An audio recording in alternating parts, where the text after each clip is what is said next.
আসসালামু আলাইকুম। ঈদের দিন শেষ, এখন গরুর গোস্ত আনা হয়েছে।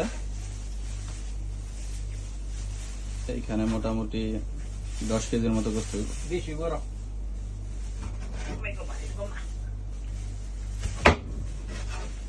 রাত্রের বেলা কাটাকাটি চলতেছে।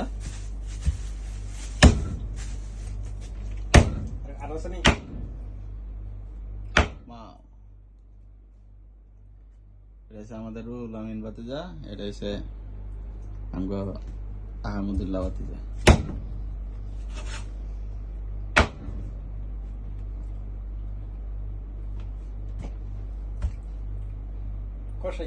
আমরা থাকতে আর কষাইয়ের অভাব পড়তো না।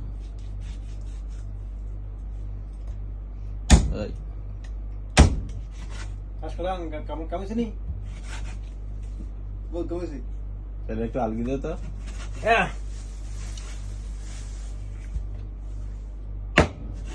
এটা 5 কেজি হইব না? 5 কেজি ভাতিজা কিছু খাও। অনেক ভালো লাগতেছে এখন, যেহেতু আমাদের কলিগে মাংস দিয়ে গেছে আমাদেরকে কুরবানির মাংস, তো এখন কাটতাছি, অনেক ভালো লাগতেছে। এখন একটু মনে হইতেছে যে ইউরোপে ঈদ ঈদ মনে হইতেছে আজকে। আবার এইগুলো দিয়ে গেছে মিষ্টি।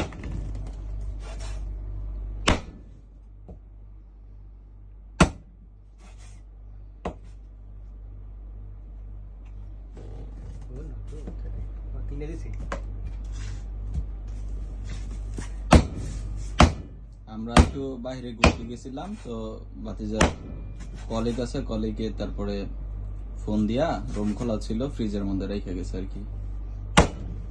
আমি ভাতিজারে বলছিলাম যে ভাতিজা এখন কাটা নাও, কারণ ফ্রিজ থেকে খুললে বরফ আবার কাটতে একটু যায় জমাদার। দাও, এই যে এই মাংসটা খুব ভালো লাগছে আমার কাছে। অবশ্য এই মাংসটা কাটতেও ভালো লাগবে, দেখা যাক।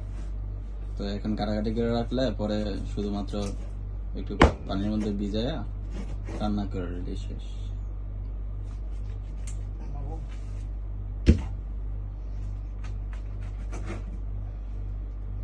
আসলে যে কলিগ মুসলমান, সে কুরবানি দিছে, সেজন্য দিয়ে গেছে আর কি। কারণ কলিগ সে জানে যে আমরা মুসলমান। অবশ্য আমরা এখানে সকালবেলা খাসির গোস্ত রান্না হয়েছে, এই কারণে এগুলা রান্না হইব না, জাস্ট কাইটা ফ্রিজে রেখে দেওয়া হইব আর কি, প্যাকেট করে।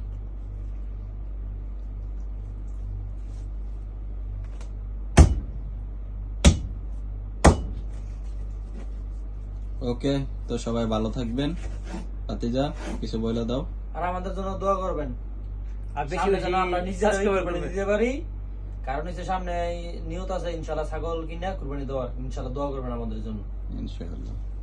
খোদা হাফেজ।